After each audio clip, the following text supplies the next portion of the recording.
6 of the train's compartments derailed on a section of railway in Heilongjiang County at 3:17 a.m. Sunday.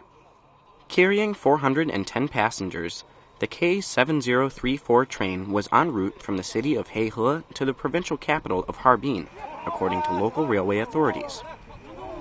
The 15 injured passengers are being examined and treated at a local hospital. No deaths were reported. One of the injured passengers, Jiao Lihua, said she was sleeping when the train suddenly fell on its side.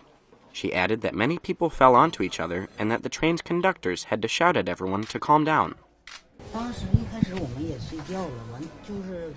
I was sleeping and I felt the train fall over. The train conductors broke the windows and helped us out. My ribs were hurt when another person fell on me inside the train. We received 44 passengers. Most of them suffered minor injuries, and some have already left the hospital. The accident resulted in the suspension of 13 trains, as well as caused 3 other trains to detour.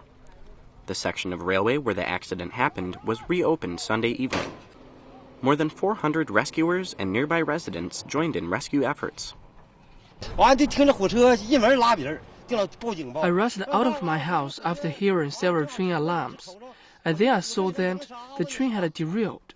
Ambulances took the injured away, and train conductors were busy helping other passengers get out of the train. The cause of the accident is under investigation.